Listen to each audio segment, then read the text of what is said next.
looked upon the cliff where Hilltop stood. I can still see its hanging roofs against the cypress trees.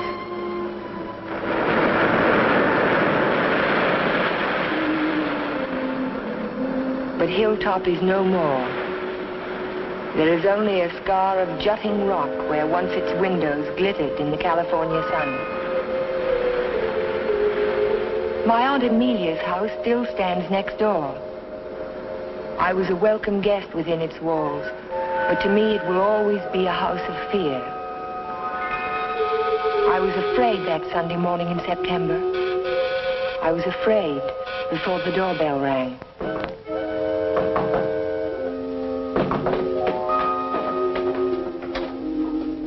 Morning, Ella. Good morning, Ray. Hello, Amelia. Where is he? Where's Cohen? Jeff?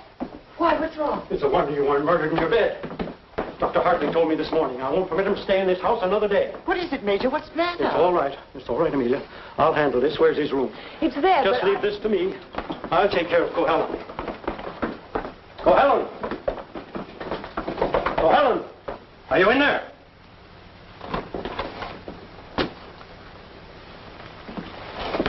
He's gone. He can't be. He said last night... Well, I mean, he must be around somewhere. I'll search the place from top to bottom. Would anyone mind telling me what all this excitement is about? You've been harboring a dangerous man.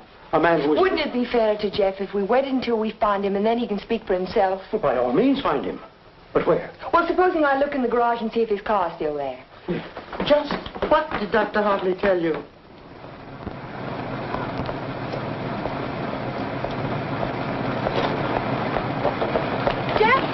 Jeff, are you in there? Jeff! Jeff, are you all right? Major Badger, hurry up! What's the trouble? What's the trouble? What's wrong? Jeff, there's the motor. Oh, my. Oh, no. Stay out there, will you? Come in here, oh, no. We must see what happened to that little boy. Gotta get him out in the air. Amelia, phone for an ambulance. Yes, I will. Come on, Ellen. Right grab away. his shoulders. You grab his legs. You get him out in the air. Come on.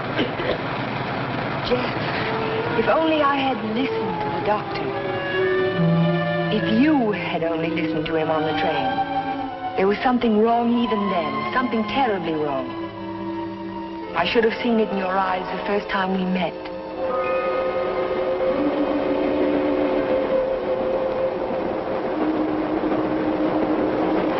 Well, hello, Jeff. Oh, hello, Doc. Patient in Los Angeles, or were you just doing the town? Oh, medical dinner at the Biltmore last night. What have you been up to? I spent a couple of days at the General Hospital. Those dizzy spells again? Nothing serious, I hope. When I need a doctor, I'll come to see you. I was getting some technical stuff for the Veterans Hospital I'm working on. Didn't I hear somewhere that Ben Shepard donated the land for it? That's right. Join me in a cup of coffee? No, thanks. I've just had breakfast. I'll see you later then. Oh, Jeff, Yes?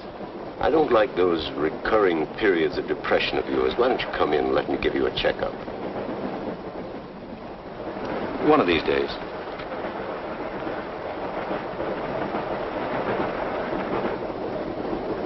Morning, Elmer. Oh, good morning, sir. How about a little breakfast? You can start me off with some black coffee. Yes, sir.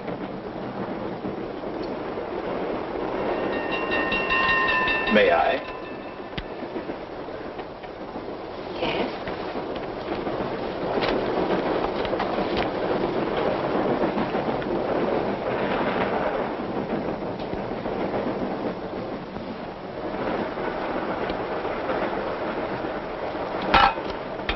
Oh, sorry.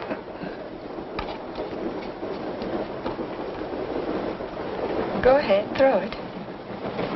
I'll just save the train from being wrecked. By throwing salt over your shoulder? Oh, by showing proper respect to the powers of darkness. Powers of darkness. What have we here? Disbeliever? Let's see what the tea leaves say about you. Your coffee, sir. Oh, thank you. There's a trick my grandmother taught me. She learned it from an old witch in Ireland. And so you've been drinking coffee ever since? That's beside the point. I see your name scribbled on the bottom of the cup. It starts with an L, doesn't it? It does not. Ah, but it does. The tea leaves never lie. I see it now. L-N. Your name is Ellen. Isn't it? Yes. You'll not be so quick to scoff now, will you? Now, let's see where you're from. I see a large body of water. Not so large as an ocean, but the next thing to it. Now, what could that be? Lake Superior. It's the largest lake in America. Then you're from Lake Superior. From Minnesota. Now we'll go into your destination. It's Pine Cliff, of course. You wouldn't be on this train. But where in Pine Cliff? I see here an old woman and the letter A. Now, let me see. The old woman is standing in the garden and she's talking to her neighbor. So you're going to the city, she says. And what train will you be coming back on? Saturday's train, he says. Then you'll have a pleasant companion, she says, for my niece Ellen is coming to visit me and she'll be on Saturday's train. You see, the tea leaves never lie. And neither do the tea bags. But how will I know her, I says to Amelia. Sure, now, she says, just look around the parlor car and the prettiest girl there, that'll be Ellen Foster. You're a real Irishman, aren't you? You've obviously kissed the blonde, Stella. Kissed it, she says. I wear it on my watch fob. And just from what part of Ireland do you come? Flatbush.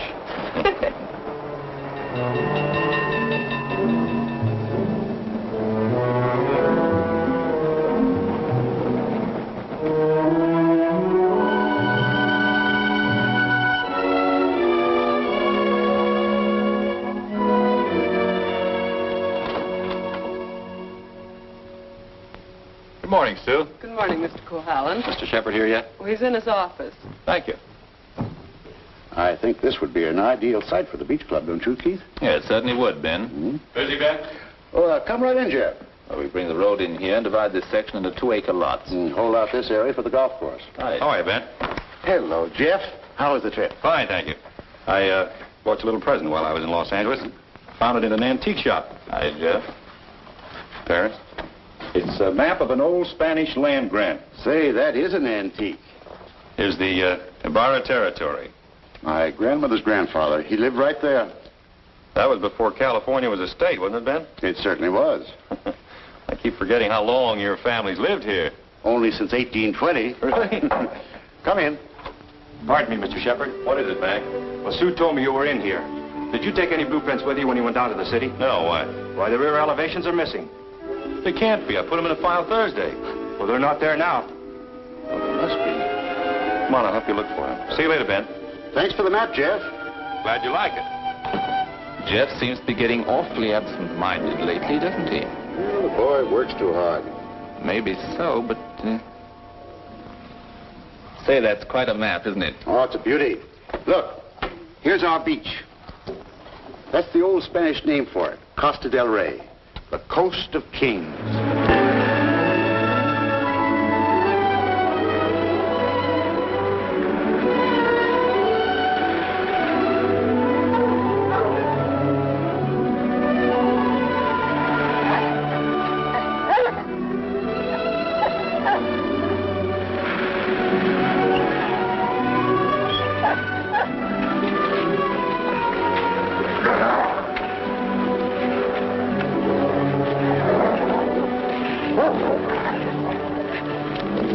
Down, mister, down. Don't be afraid of him. He won't hurt you. Well, I hope he didn't tear your coat. oh, no, it's all right. I don't know what got into him. He never barks at people. He seemed to think I was an intruder. Oh, yes. Of course, that must be it. Is this a private beach? Oh, no. It's just that there was someone who used to sun here beside this rock. Well, I'll forgive him this time. I must say you own a very particular dog. I don't own him exactly. They own me. Shamrock and Mr. O'Grady. Mr. O'Grady? Isn't that an odd name for a German Shepherd? Well, it's Herr von Gradenstein on his papers. I translate it. Well, I guess I ought to go home. I'll walk along with you.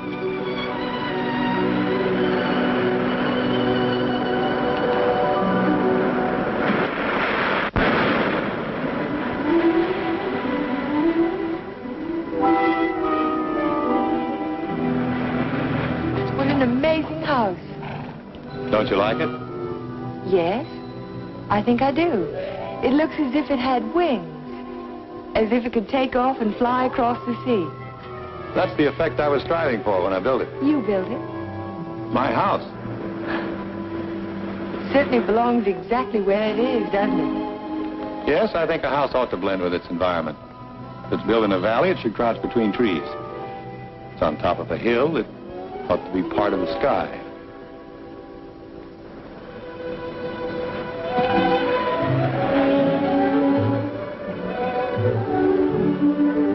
As soon as I put Shamrock up, I'll walk the rest of the way with you. It's nice of you to insist. Isn't it? I'm beginning to like your house more and more. You can't take it all in at the first glance, can you? No, it's like some people that way, I guess. You have to know them a while. Like you, for instance? Yes, I suppose that's true of me, too. We don't have houses like that in Minnesota. Do you mind if I take a closer look at it? I thought you said you were late. Oh, another 10 minutes won't matter.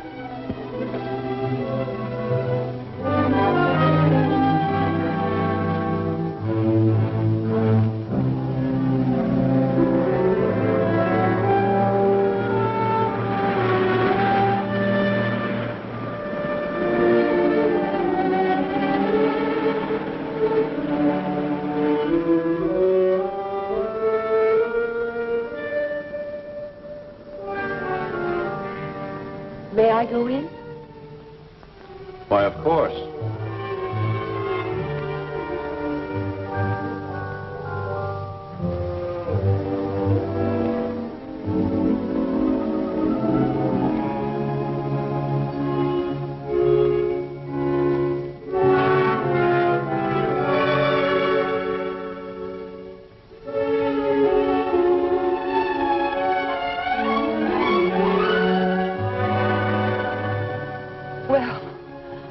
I just don't know what to say. You care for a drink? Thank you. Sherry, all right? Yes.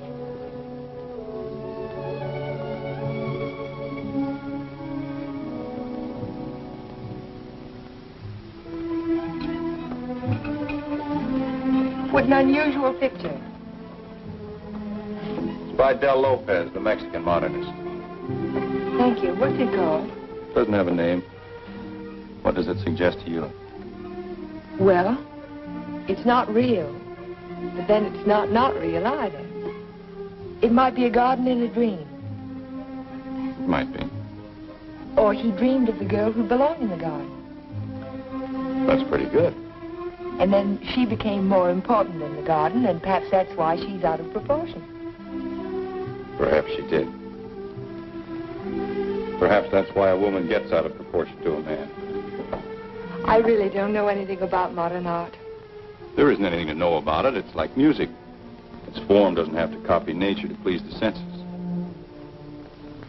Or does it? We were talking about art. I was talking about figures. Are you interested in figures? I have a Sedigliano. You have a what?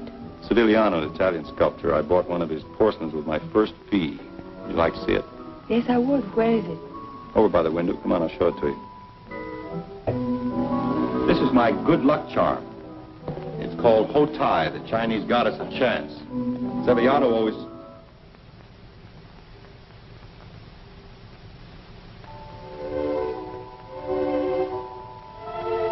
Oh, Jeff, I'm terribly sorry.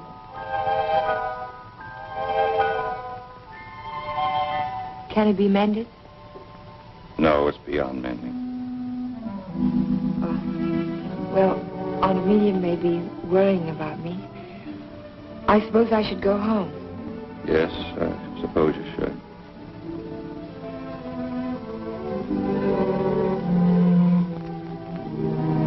Goodbye.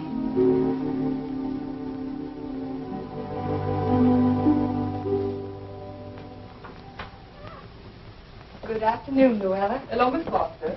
Is Aunt Amelia at home? I didn't see her go out. Ellen. Oh, hello, Aunt Amelia. Were you afraid I was lost? No, I was sure you could take care of yourself. But it was getting late, and I was afraid you'd forgotten about the dance at the country club tonight. Of course not. I just ran into Mr. Cohallen on the beach, and I stopped by his house for a glass of sherry.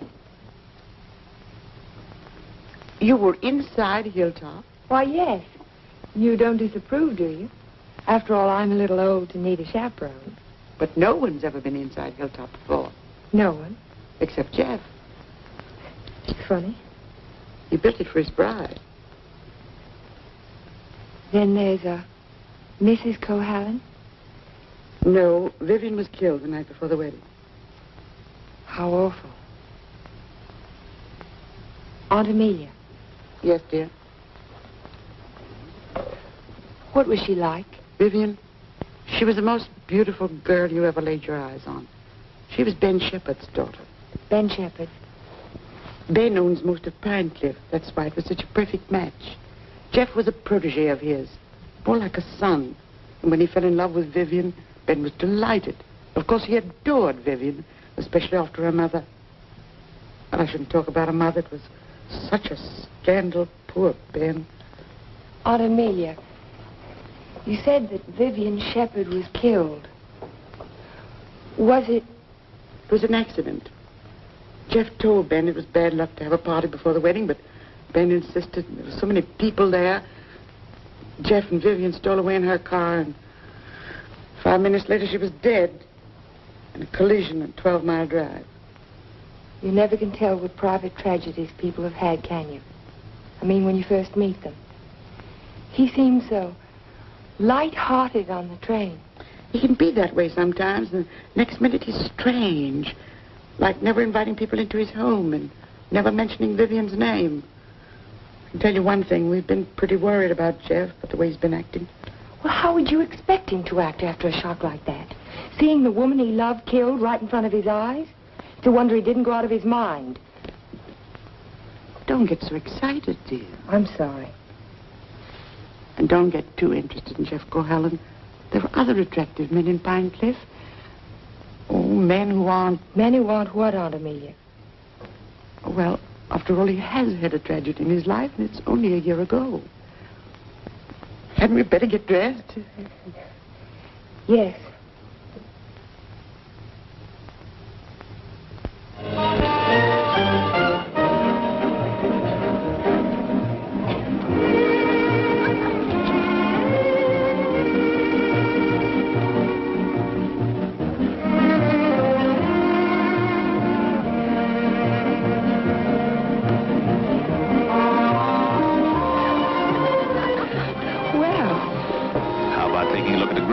California Mall, huh? I can see it through the window. Yes, what I had in mind was a personally escorted tour. Think of my reputation, Mr. Ferris. Well, I am thinking of it. A new girl in town seen walking with me in the moonlight, while the stag line will give you a rush. I never encourage stag lines. There's no future in them. Well, in that case, we'll sneak out quietly, huh? No, thank you. Thank you, but no. Cold climate, Minnesota. Yes, isn't it? Let's go down to the bar and talk it over. All right. I see you know our local hero. We've met. Charming fellow. Yes, he is. I suppose you fall madly in love with him. Everybody else does. Except you, Mr. Ferris. Oh, I think he's just ducky. Did you children enjoy your dance? It was just ducking. Keith, you must sit down and have a drink with us. I thank you. I'd like to. Hello, Amelia. Hello, hello. Welcome home, Dodo. Thank you. Good evening, Major. This is my niece, Ellen Foster. This is Miss Ferris, dear. How do you do? How do you do? And Dr. Hartley. Why, yes, we met on the train. My name is Ferris, too. You, I know. A waltz, Major. Now, you two stay right here and don't you move till we get back.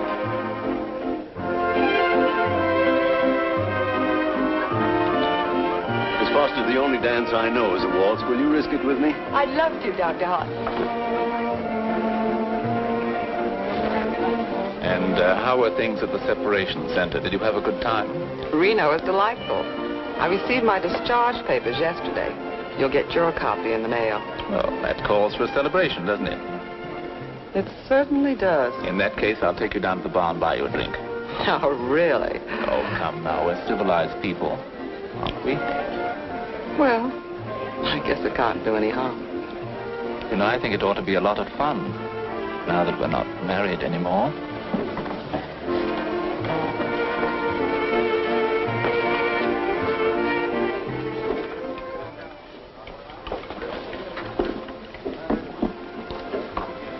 What do you think your chances are?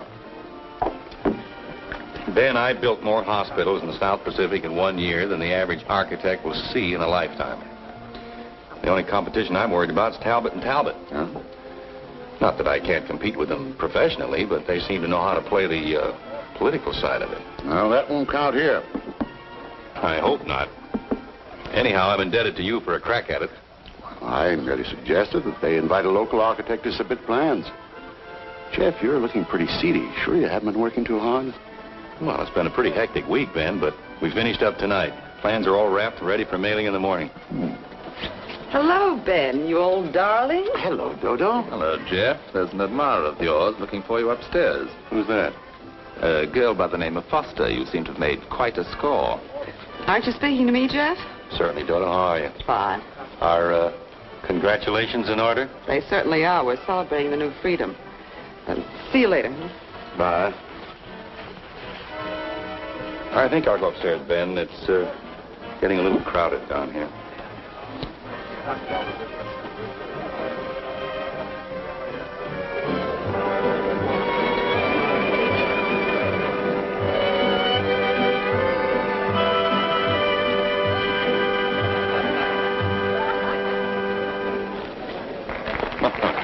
Too long? I'm completely exhausted.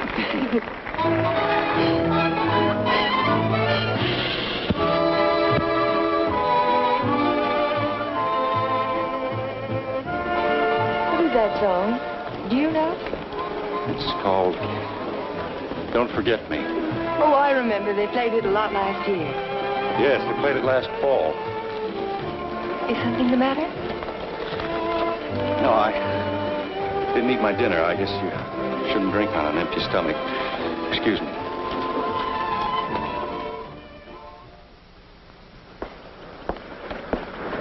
Here, Butch. Such a little animal, and yet he's got an appetite as big as mine. Well, Jeff wasn't an actor. Well, maybe he left early. But he looked so worried last night. Well, supposing he's ill and there's no one to take care of him. After all, dear, Jeff's a big boy now. Oh, how nice. We're invited to Ben's Fiesta next week. He gives one every year. I think I'll walk over and make sure he's all right. Who, Ben? Oh, you mean Jeff?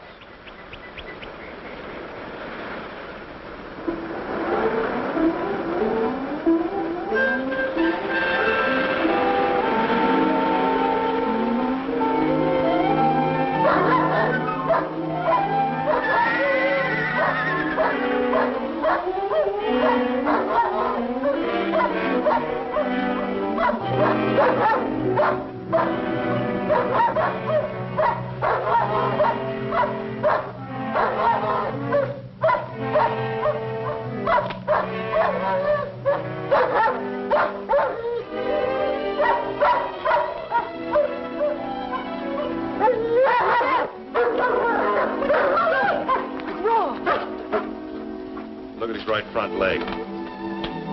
It's shattered. Oh, Shamrock. I hate to have to destroy him. How did it happen? I don't know. I don't know how it could have happened. You better wait for me outside.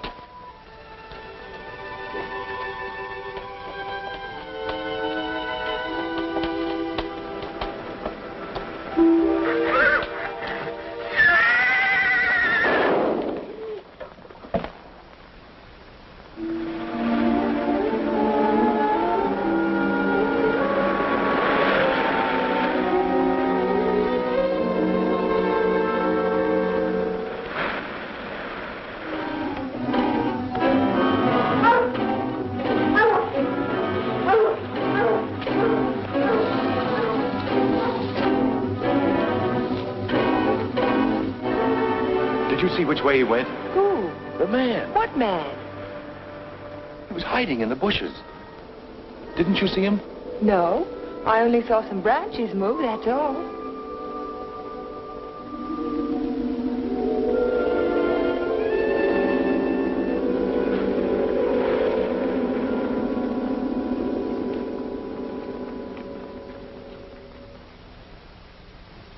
I've never seen lovelier roses. What are they called? Matador, I believe. They grow on the bush out on the terrace. Matador? Of course, after the color of the bullfighter's cape. Or the bull's blood. Jeff, I'm so sorry about Shamrock.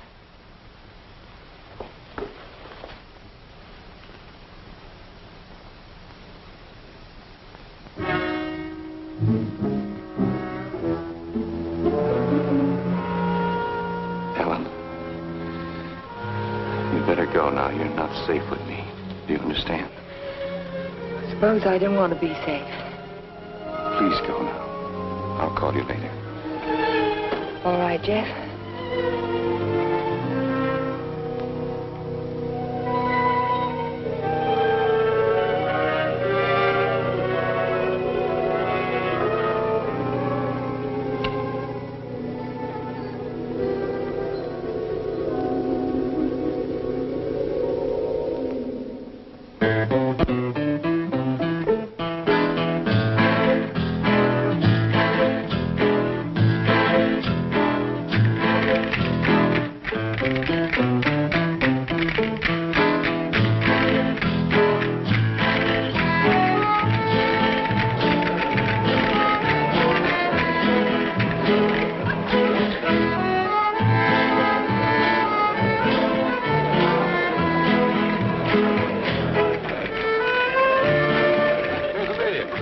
Hello, everybody. Ben, this is a wonderful park. Oh, thank you, Amelia. Tell me, have you seen the Major? Yes, he's right over there. Thank you. Excuse me, please. Certainly. Will you excuse me, please? All right, Ben. Major, I wonder if you could tear yourself away from these charming people and come and speak with Mrs. Atkinson. She's dying to talk to you. You know, for a woman 90 years of age. Go ahead. Tell me, what does a certified public accountant do? Especially a pretty certified public accountant. I compile actuarial tables for an accident insurance company. What are the odds against a man fracturing his arm? That sort of thing. Oh, what are the odds? 90 to 1 that you won't break your arm this year. Well, that's good. But if you do, it's 2 to 1 that it'll be the right arm. Or have you noticed that in your practice? No. What I've noticed is that my patients have all their fractures just when I'm ready to sit down to dinner.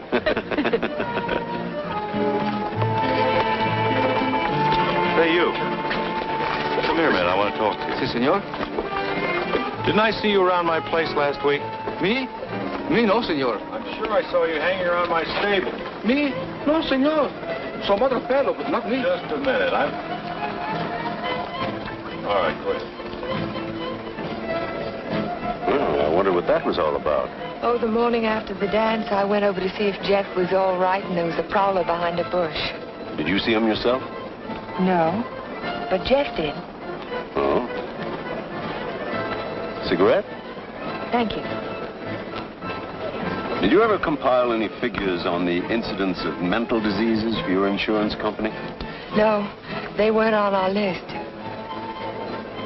Interesting subject. Who's sane and who isn't? Hard to tell sometimes.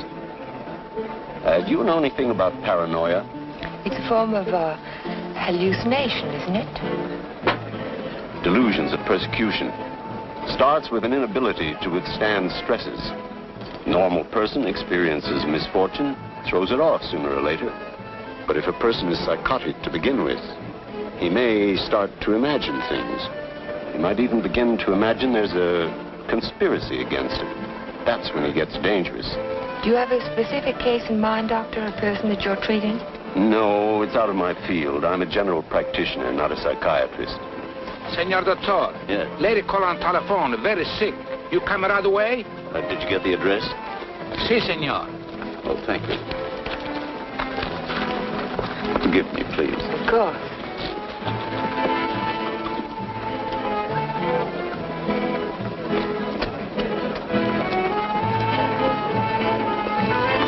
Are you sure, Jeff? Ben, I'm positive it was the same man.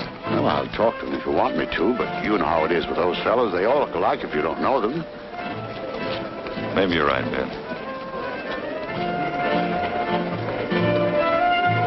So the guy gets up and he says, Keith, you take a powder. Oh, the guy was bigger than I. What could I do? same thing happened to me, only he wasn't so tall. Oh, I remember all too well. Remember that evening? Excuse me, honey. I'll be back in a while. Certainly. Because the rest of the committee feel that a local architect should have the job. Ben, may I see you a moment? Surely. Excuse me, Jeff. Certainly.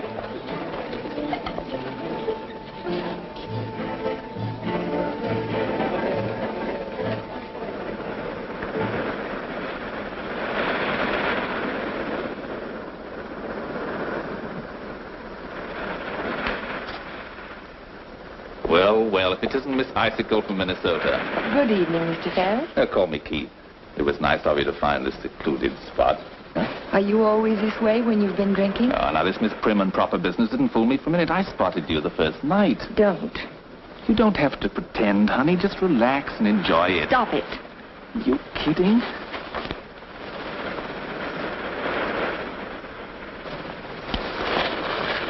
Jeff. Hello, Galahad. Been playing Peeping Tom? Get out. Don't be ridiculous. As I was Would you saying, mind honey, leaving us alone? Jeff, please I'd like to don't. have a few words with him. Privately. If I ever catch you around Ellen again, I'll run you on a Pine Cliff. Galahad, you frightened me. I'm warning you, I mean it. Keep away from her. I know too much about you. So what? You'll never open your mouth. That's the beauty of it. It's your story, and you're stuck with it. I don't have to open my mouth. I can close yours. What are you two boys arguing about? What does anybody ever argue about? Politics. Oh, politics. Keith, will you do me a favor? Dr. Hartley had to leave on an emergency call. Will you see that Dodo gets home? She has a little headache. I'd be glad to. Ben, don't you think maybe I'd better? Look, I pay her alimony. I'll take her home.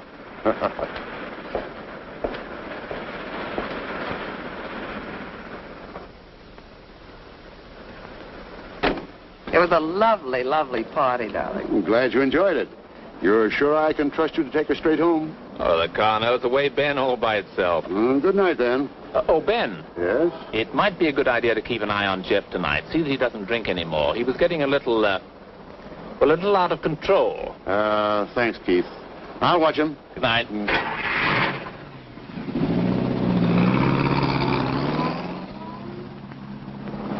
Still cutting the lad's throat, I see.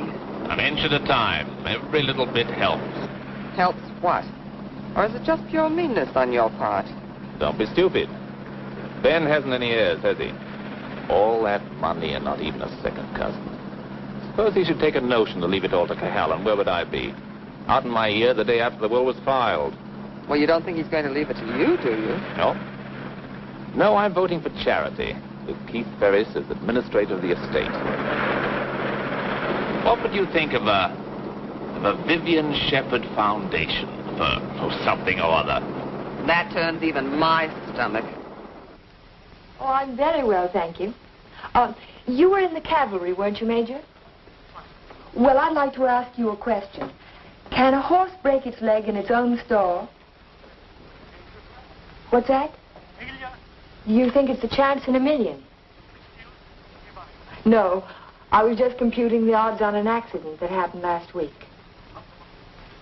Well, thank you very much for the information, Major. Good night.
here? I heard the dog howling. And I heard it too. Could you tell where it came from? No. It's around here someplace, but I can't locate it.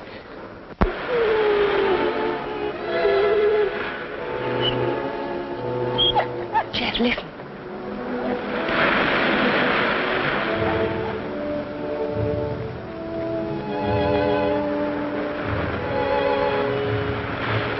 What's the matter, mister?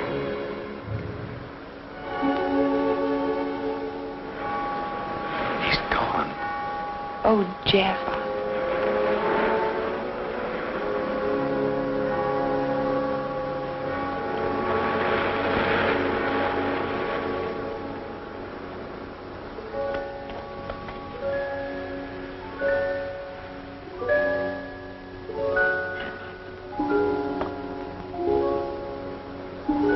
Well, that's about all we can do tonight. Jeff. I want to talk to you. Well, not now. I'm sorry, I didn't mean to be rude, but I'm just not in the mood for conversation. You have to listen. It's important. Well, let's go up to the house.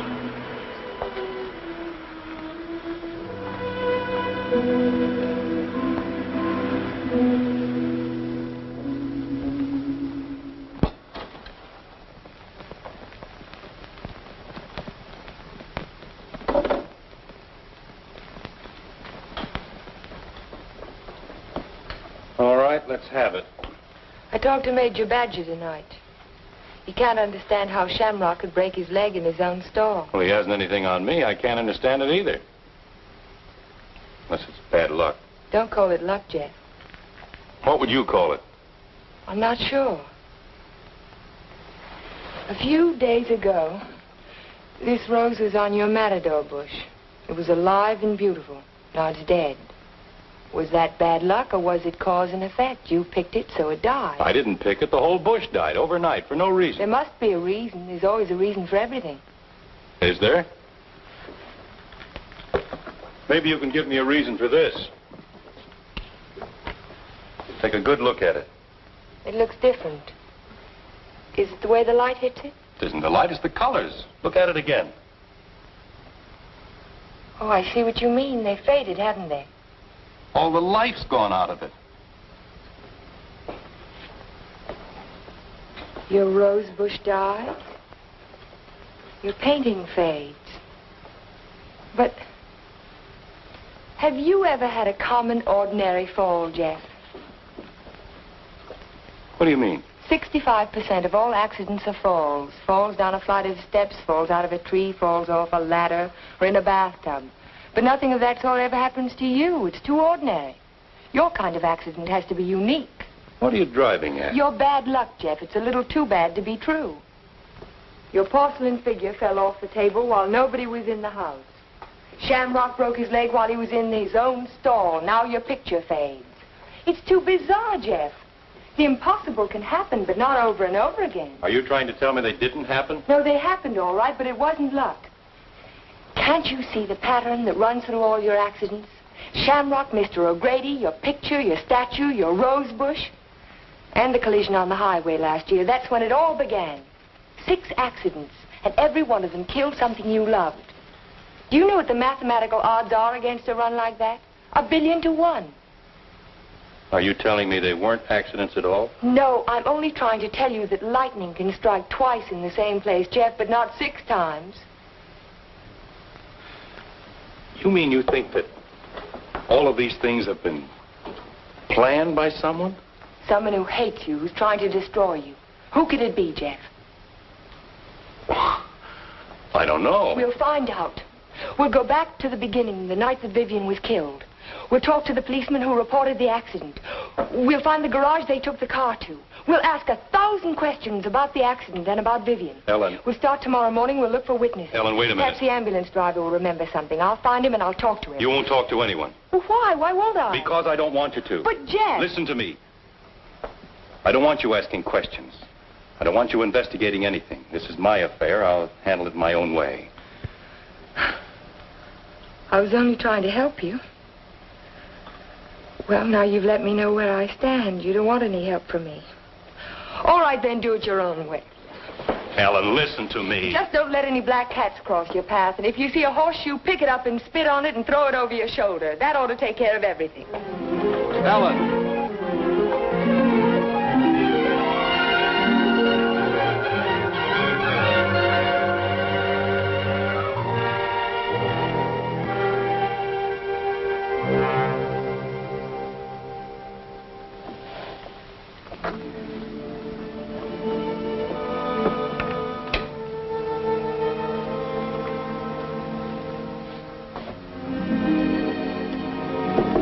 Come in. Hello, Aunt Amelia. You didn't tell me good night, dear. I'm sorry. Is anything wrong? No, there isn't anything wrong.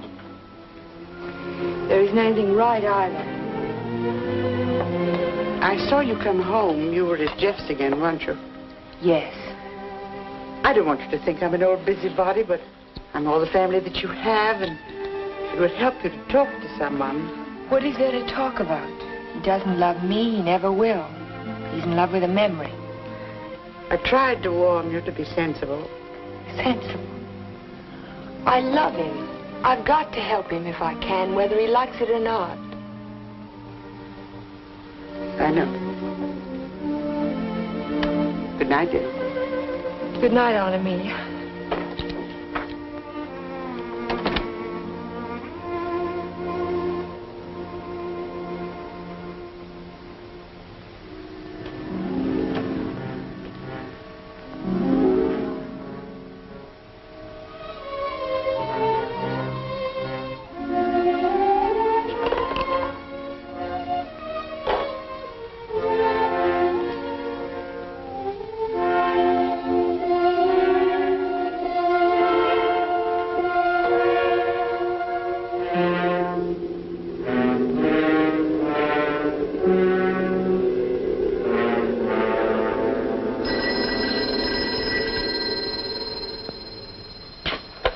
Hello? Hello, Jeff. Oh, yes, Ellen.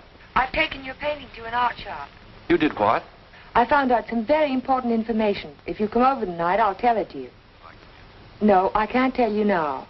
Look, I thought you understood I was going to handle this in my own way. Don't argue, Jeff. Just come on over. Goodbye. Well, what do you think? It's hard to understand why it's faded. The artist didn't use pen colors. He didn't even use tempera. There must be a reason. I would say this was painted with London watercolor. That's the best you can get. Nothing fades them except continuous exposure to strong sunlight for at least a month. That's impossible. I can't imagine what caused it. Well, I tell you what I can do. I can talk to a couple of artists I know. They might have an idea. I think my best bet is to go and see Trilfit. He's a watercolor man. He's one of the best. He ought to know everything about it. I think I'll catch him tomorrow morning. You know Trilfit, the naturalist. He paints the dogs and horses and cows. My wife, he made a beautiful Thank you painting. very much. I'm sorry to have troubled you. Oh, no trouble at all. Oh, Miss Foster. Yes? I just remembered something. Years ago, I framed some pictures for a painter by the name of Torres, Vicente Torres. One of the paintings was an old lady playing the guitar. It was a watercolor. And it faded? The man who bought the picture took sun lamp treatments that winter, and he took it on a couch right under the painting, and he was mystified why the color faded. So Vicente found out that the rays from the sun lamp broke down the pigment. Can you remember the name of the man who owned that picture? I don't think I ever knew. It was some local man. What about the artist? Is he still in Pine Cliff? Torres? He died 5 years ago. Oh. Thank you again. Sure.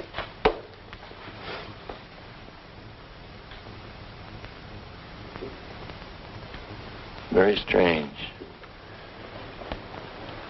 Have you told anybody else about this? Of course not. But someone in Pine Cliff knows that you can fade the colors out of a painting by turning a sun lamp on it. If we can find out who owns that picture, Jeff, the portrait of the old woman with the guitar... What would it prove? If somebody wants to destroy a painting, there must be 100 easier ways of doing it. That's not all. Read this.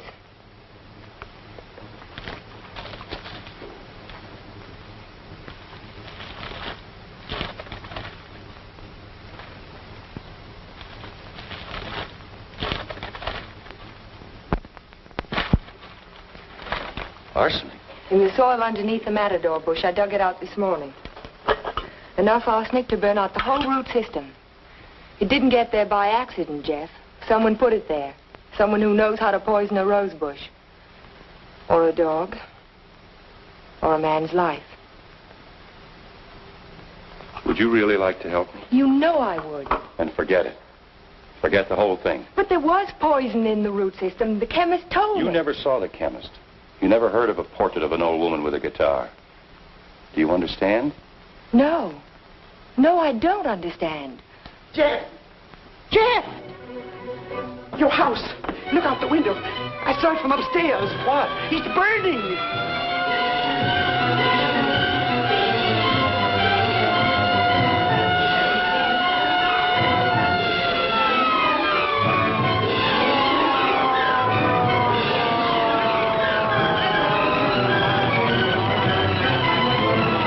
Sorry, we won't be able to save much, Mr. Cohallen. The fire's got too big a stern.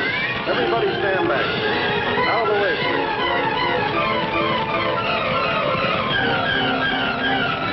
Hello, Jeff. A lovely fire, isn't it? You know, you can see it for miles. Jumped right in my car and drove over. Wouldn't have missed it for anything.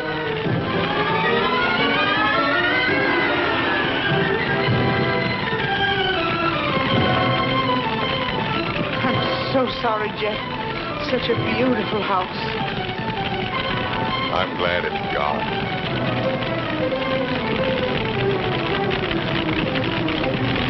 Be sure to tell Jeff that he's welcome to come and stay with us as long as he likes.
No, he hasn't come in all day. Have you tried to locate him at Mrs. Foster's? Yes, I did, but he left the house early this morning. Oh, wait a second. Here he is now. Good, good. Have him come right in. Mr. Shepard wants to see you. So I hear. He'll be right in.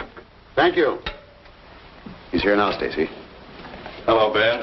I didn't mean to keep you waiting. It's quite all right, Jeff. I'm terribly sorry about what happened last night. I know you are, thanks. I wouldn't bother you about anything today ordinarily, but Mr. Rogers just came to town. Stacy Rogers, chairman of the hospital committee. Oh, of course. How are you, sir? Glad to know you. This is the Jeff Cohallen I recommended to you. Yes, we examined your plans last night, Mr. Cohallen. Good, clean, modern lines. Thank you. I'm sorry we couldn't give you the job. You couldn't what? I was just about to tell you, Ben. We decided on Talbot and Talbot. You did? Well, this is a surprise, Stacy. Which was it, Mr. Rogers? Politics or stupidity? I beg your pardon. If they'd given it to Magruder or Chesney and Pike, I wouldn't have said a word because I know the boys would have gotten a good, modern hospital. But Talbot and Talbot haven't had a new idea since Burnham did the Flatiron Building. Oh, now, take it easy, Jeff. Oh, they're not architects. They're political finaglers. Maybe you can tell me just one detail in their plan that was an improvement over mine. Name just one. Young man, your attitude doesn't deserve a reply. But since you're a friend of Mr. Shepard's, I will say to you that no member of the board, myself included, could understand how a reputable architect would submit his design for an important building with no interior detail whatsoever. No detail. There were 17 blueprints of the interior, right down to the placement of the operating tables and surgery. You may have drawn them, young man, but you didn't send them to us. There were no interior details? None at all. Could they have been misplaced somewhere in your office? Not possibly.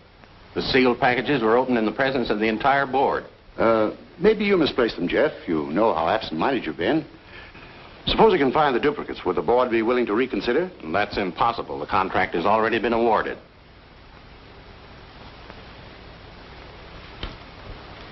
Well, this is quite a shock, Stacy. I felt sure that Cohalan would get this job. Oh, I'm sorry, Ben, but you understand my position. Jeff, you weren't going home without me, were you? Without you? You told me to drop in at 5:30 and you'd drive me home. Do you remember? I'm not going home now. Oh, is anything wrong? Everything's wrong. Come on, let's get out of here.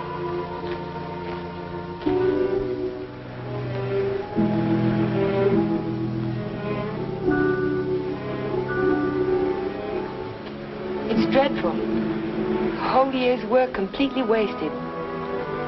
Typical Cohalan luck. Don't keep calling it luck. Supposing someone took those plans out of the office and wrapped the package over again. Who'd do a thing like that? Keith would. He hates you. He hates everybody. There's something twisted inside of him. It would take a psychiatrist to explain it. And why does Mr. Shepard keep him on at the office? He doesn't know what he's like. Dodo must know. She acts as though she's still in love with him. There are women who love men like Keith. Take a psychiatrist to explain that, too. It's getting kind of late. I'd better drive you home.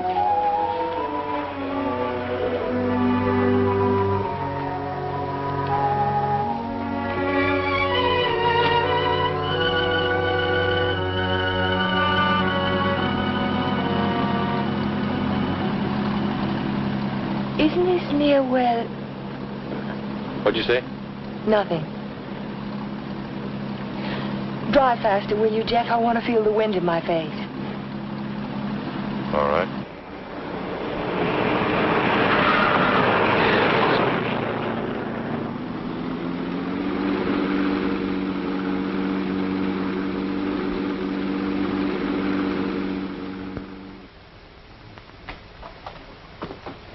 Here you are, Miss Foster. 296 Hall Street, Fall River, Massachusetts. Thank you very much, Sergeant. Just one thing more. The accident happened on 12 Mile Drive, didn't it? That's right. Just 3 miles from Pine Cliff. Thank you very much. Traffic Department. Miss Foster. Who? Just a minute, please. Oh, Miss Foster. It's for you. For me? Hello? Miss Foster? This is Dr. Hartley. Oh, hello, Doctor. How on earth did you know I was here? My office is just across the street. I saw you go into the police station as I parked my car. Are you in trouble, Miss Foster? In trouble? Why, no. I mean, not exactly. I think you better drop into my office. Can you come over right away? Well, I have a long-distance phone call to make first. Well, just as soon as you complete your call. Yes.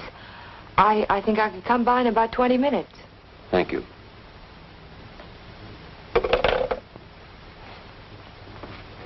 Thank you, Sergeant. That's all right. Miss Foster. Hello, Dr. Hartley. Come in. Come in. I was startled when you telephoned me at the police station. Well, I'm very glad I spotted you when I did. Why did you ask me if I was in trouble? Well, the fact is, I'm in rather an awkward position.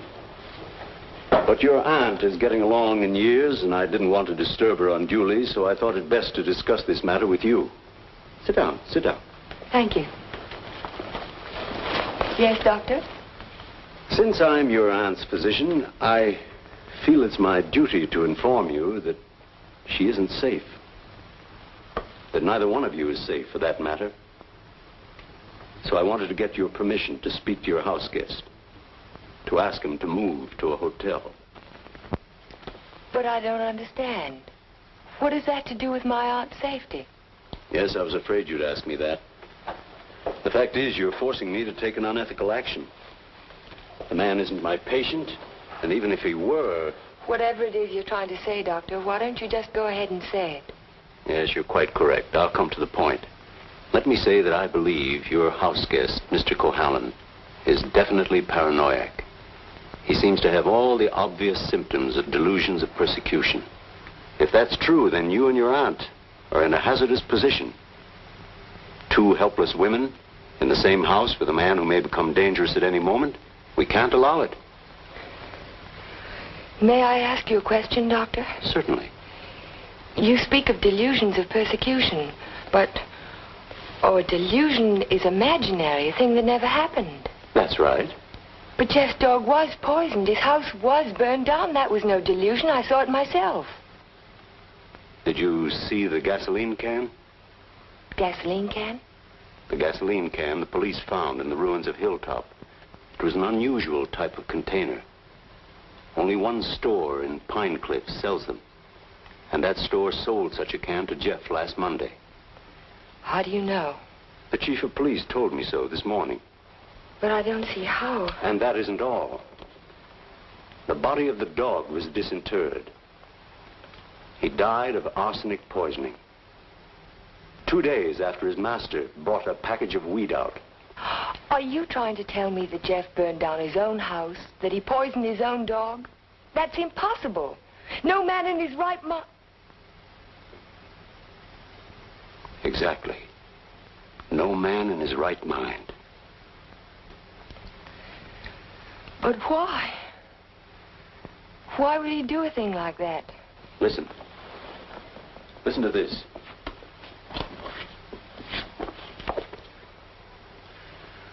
Once the feeling of guilt is firmly established in the subconscious, the patient may do injury to himself as a form of penance or self-imposed retribution. Such actions may be taken without conscious volition and will often disappear entirely from the memory stream, so that the patient is later unaware that his injuries were self-inflicted. That's my theory, that Jeff is suffering from feelings of guilt, and he's unconsciously punishing himself for it. Guilt? You keep talking about guilt. I don't understand you. What is he guilty of? His fiancée was killed in an automobile accident a year ago, and he was at the steering wheel at the time. It would be an unusual man who didn't reproach himself under those circumstances, even if he was blameless. And if he thought he was responsible for the death of the woman he loved, if the thought began to prey on his mind, it's rather an obvious theory, isn't it? Yes. Then I have your permission to speak to him. I'll be as tactful as possible. No, not yet. Not until Friday. Friday? I've got to have time to think about it. I'll be very careful, but promise me you won't speak to him yet. Well, I can't force my opinions on you, Miss Foster, but I must emphasize as strongly as I can that delay can be dangerous. Extremely dangerous. I'll be very, very careful, Dr. Hartley. I hope you will, Miss Foster. Thank you.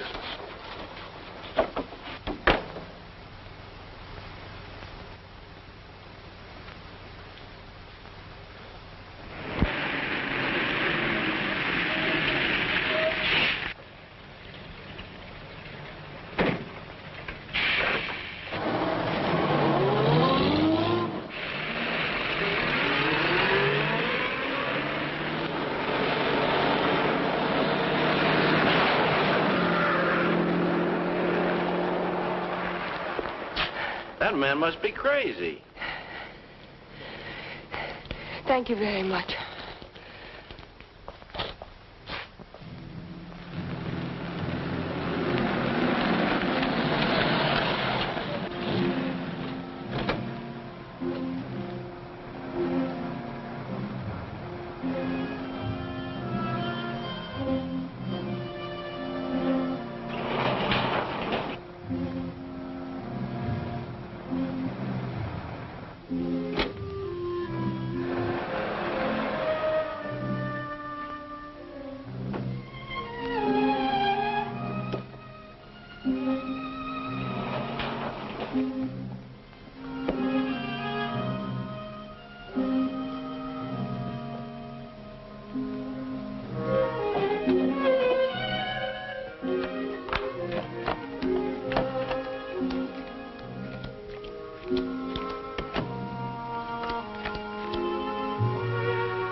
Jack of spades. Is that bad luck? Like a black cat? A dead man's card. Oh? And is there a card for a dead woman? The Queen of Spades. I almost drew it this afternoon. Oh, what happened? Oh, I just gotten off the bus and was waiting to cross the street and a car nearly ran me down. It almost seemed to be trying to. Did you see the driver? No. I was too busy trying to get out of the way. What kind of a car was it? A green convertible. Like yours. Except the top was up. You've got to get out of here, Ellen. You've got to get out of Pine Cliff right away. Why, Jack? Because something else is going to happen. I can feel it. It might happen to you. I'm not going to leave, not now. I'm warning you, Ellen. It's no use, I'm not going. You're asking for trouble. Am I? Then I'll really ask for it.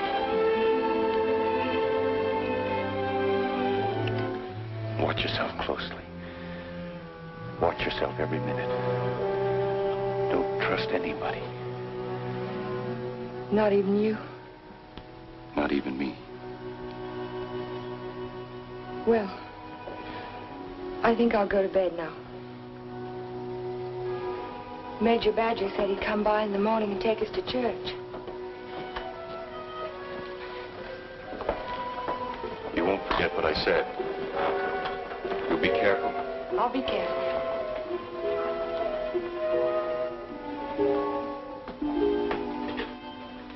Jeff. Yes? How long have you known Dr. Hartley? For years, ever since I came to Pine Cliff. Has there ever been any bad feeling between you? No, why should there be? Well, he thinks that the shock of Vivian's death might have affected your mind. He thinks that you might be paranoid. But you don't think so, do you? No. I don't think so. Good. Good night, Jeff. Good night, Ellen.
Jeff. Shh.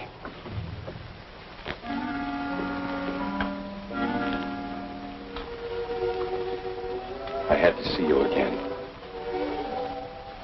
I wanted you to have this. Don't be afraid to use it if you have to. I want you to wait for me tomorrow morning. Tomorrow morning? You mustn't leave the house. You mustn't leave the house without me. Promise you won't. All right, Jeff. I promise. You won't forget when Major Badger arrives? No, I won't forget. Good girl. Good night.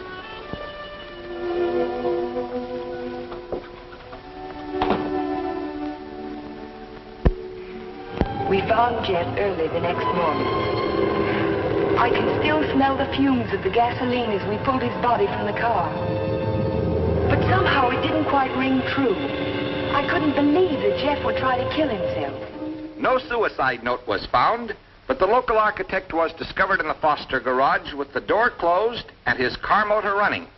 He was immediately removed to City Hospital, where latest reports from Dr. Raymond Hartley advise that Cohalan is now definitely out of danger. On the national scene, Congress resumed its discussion of the Morse-Conlon bill today. Labor spokesmen have announced that they will request an amendment guaranteeing... I'd like some more coffee, nurse. With cream and sugar? How did you get by the no visitors sign? I walked right straight past it to ask you a question. Oh, you did? Well, suppose you walked right straight past it again, going the other way. Not till you've answered my question. Would you rather I rang for a nurse? Oh, you weren't that way on Saturday night when you needed me. I made you a promise then and I kept it. Now I think you owe me the answer to one question. Just one. Well, I won't ask you why you came to my room that night. I know the answer to that one. Oh, you do? Certainly. You wanted to make sure that I'd find you on Sunday morning before the motor ran too long. You probably didn't start it until after the Major rang the doorbell. You don't miss much, do you? You counted on that, too. You knew that when we couldn't find you in your room, I'd think of looking in the garage and oh, thank you to see if your car was still there. You have all the answers, haven't you? All except one. Why did you fill those buckets with gasoline? Fill the buckets? Oh, you saw that, too? Yes. I wasn't filling buckets. I was draining the gas tank. So if you didn't show up in time, the motor would stop running as soon as the gas in the carburetor was gone. But why? Why did you do it? You had your question. Don't be technical. Why did you pretend to commit suicide? When that car almost ran you down Saturday morning, you don't think that was an accident, do you? I couldn't get you to leave town, so I had to give him a different target. Different target? Me. Man doesn't kill my rose bush and my horse and my dog and then stop there. He must want to kill me. I can't wait any longer, not while strange automobiles are trying to run you down on the highway. I've got to force his hand now. I want him to think that it's safe to take a shot at me. Don't you understand? Not quite. I've tried to commit suicide, haven't I? It was on the radio. It says so right here. So what if somebody takes a shot at me now and leaves the gun in my hand? It's an open and shut case, isn't it? The police wouldn't even investigate. So he's free to kill me now if he can. Doesn't have to hit around the edges anymore. But keep away from me. Don't stand too close to the target. Is that why you wanted me to leave Pine Cliff? That's why I want you to go home now and stay there. Lock the doors from the inside. If you have any visitors, don't let Aunt Amelia out of your sight. Don't trust anyone. Where will you be if I want to find you? I don't know, but I have to get out of here. I can't wait for him to make the next move. I've got to get out and go after him. You say the exhibit was in 1939? The summer of 39. I ought to have that catalog somewhere.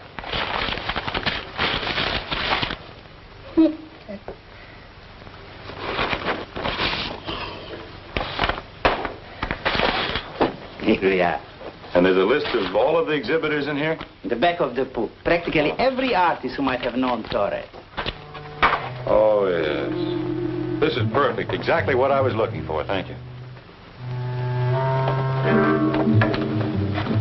Good afternoon. Yes? Are you Mr. Strabini? Strabini? Yes, that's me. Did you ever know an artist by the name of Vincente Torres? Vincente Torres? Yes. No.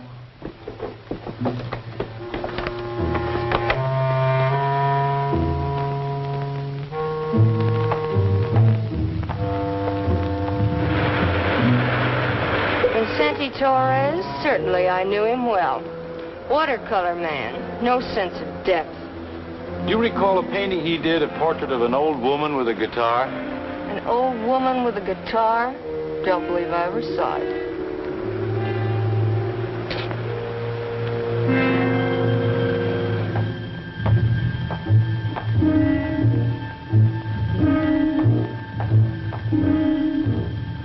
The old woman with the guitar? Yes, I remember when Torres painted it. It was during his Renoir period. Do you remember who he sold it to? Didn't know he ever found a sucker. It was a piece of tripe. Well, thank you. Not at all.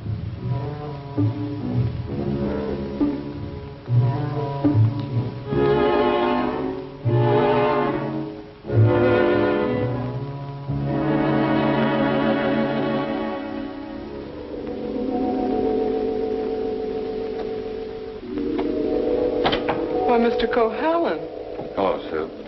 you had a few phone calls. Anything important? I don't think so. A man named Carter called. Said he was a friend of an artist that you knew. The name sounded like Boris. Was it Torres? Could be. Did he leave a number? No. He said he'd call back around 6. What's after that now? When Mr. Shepard's anxious to see you. He's still in the office. Okay. Shepard Estates. Oh, yes, just a minute. Mr. Carter. Hello? Yes, that's the man, Vincente Torres. Do you remember a watercolor he painted, a portrait of an old woman with a guitar? You do? Do you remember who bought it? You're absolutely certain? Oh, thank you.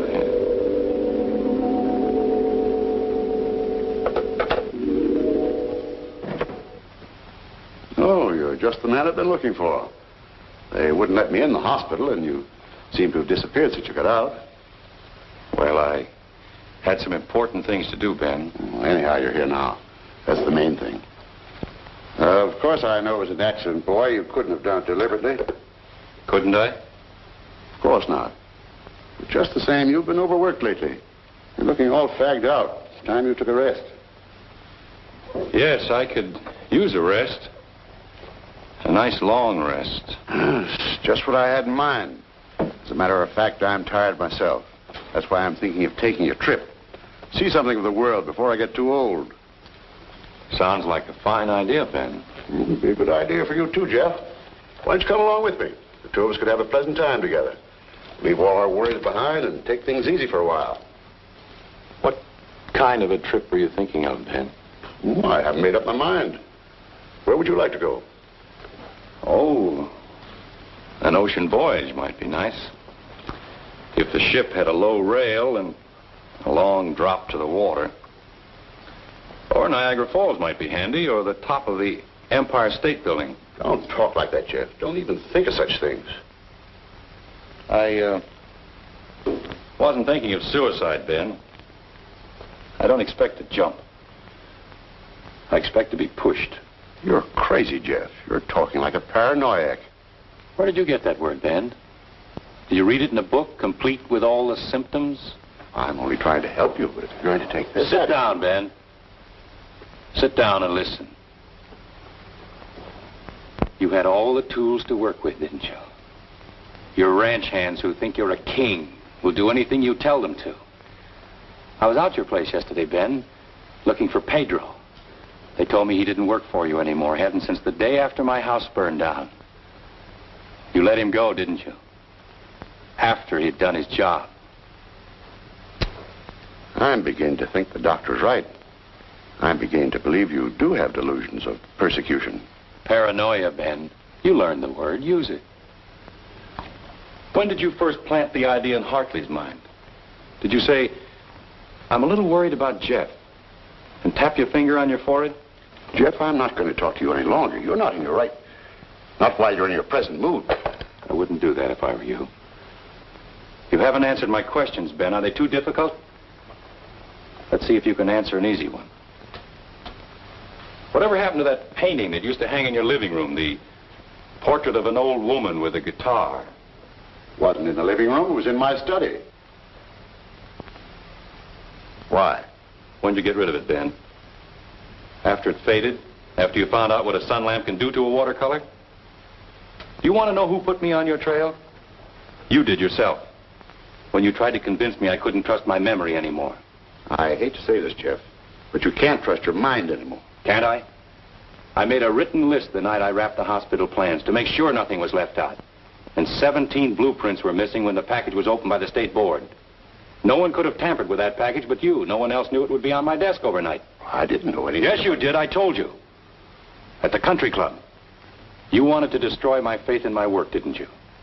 It was the only thing I had left. Oh, Jeff, this is ridiculous. That's what I thought at the beginning. But once I began to suspect you, it all fitted together. I even remembered that your foreman was in the store the day I bought the can of gasoline. That gave you an idea, didn't it?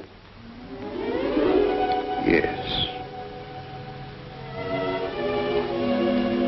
It gave me an idea. How do you like your own medicine? How do you like waking up every morning wishing you were dead? Then you don't deny it anymore. No. I'm glad you found out. Because you can't do anything about it. Go tell somebody I poisoned your dog. Go say I burned down your house. You know what they'll think, don't you? They'll think you're crazy. I don't care about the others. It's what you think that's important. You've been like a father to me, Ben. In a funny kind of way, you still are. What made you change? What made you start to hate me? Was it Vivian? You killed her. I did everything for you that one man can do for another. And how did you repay me? You murdered her.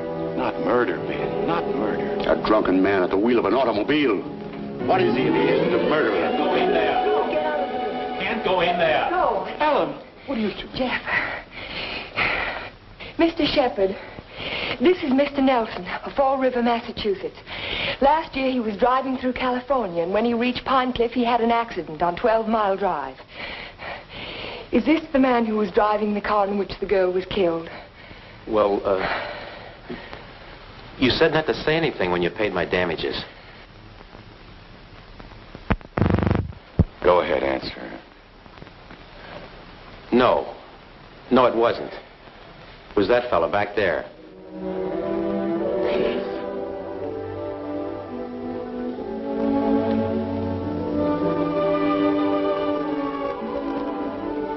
Thank you, Mr. Nelson. I tried to keep it from you, Ben. At the party you gave the night before Vivian and I were to be married, I don't know whether you remember or not, I said something to you about the room being a little stuffy. I wanted to go outside for some air. I was really looking for Vivian.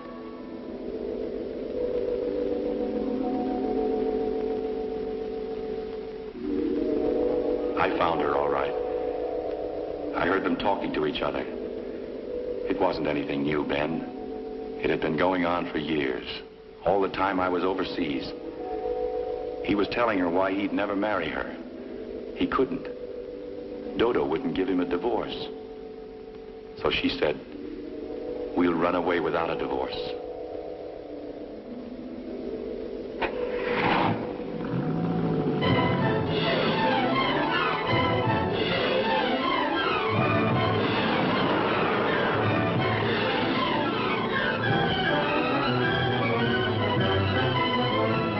I followed them onto 12 Mile Drive. I didn't know where they were going, but I knew I had to stop them if I could. He was going as fast as the curving road would let him.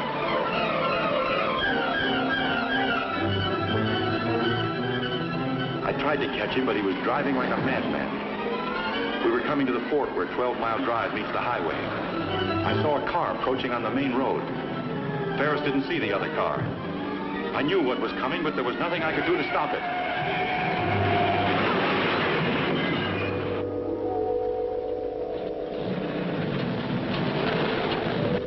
I jumped out of my car and ran toward the wreck.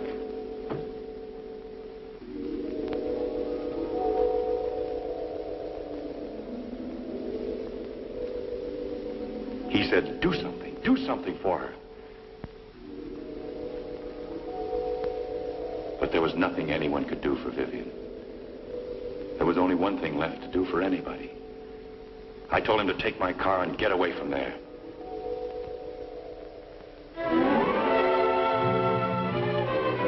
I didn't want you to find out how she died, Ben. Or what she was really like.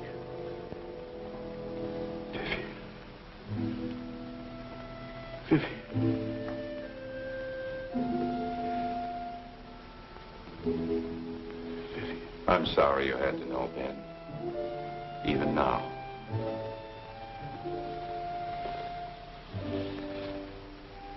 Vivian, I always gave you everything you wanted from the time you were a little girl. You were all I had after your mother ran away. She was no good. I never told you that, did I? Your mother was no good. Now you want to run away, too. You're just like her. The same bad blood. Jeff, he thinks I know. I won't go through that again. I'll kill you first. I'll kill both of us. My shoulder. Ben, put down that gun. Put it down. She ran away. She ran away from me. Call Dr. Hartley. Well, you finally fixed me with the old man, didn't you?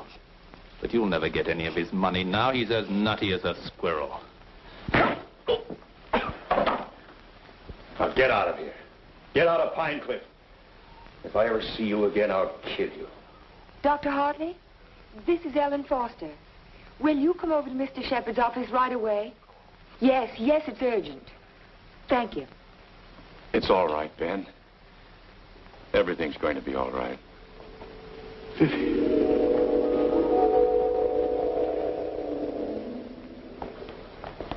Well, Doctor, will he live? He's healing beautifully. No infection, no complications, simple perforation of the deltoid. And all the time I thought it was my shoulder. You won't need that thing anymore. Good. Yeah. He'll be as good as new in a week. Tell me about Ben. Well, Amelia, Ben was the psychopath, of course, from the beginning. I ought to have suspected it, of course. Now he's had what the psychiatrists call a catharsis. He's brought his troubles out into the open. Ellen helped to bring them out when she phoned Fall River. He'll be all right now, in time. Well, I'm very happy to hear that. Well, I hate to drag myself away, but the ill and injured are waiting. I'll see you to your car, Doctor. Bye, Ellen. Jeff? Goodbye, Dr. So long, Doc. And now, young lady, suppose you come along with me.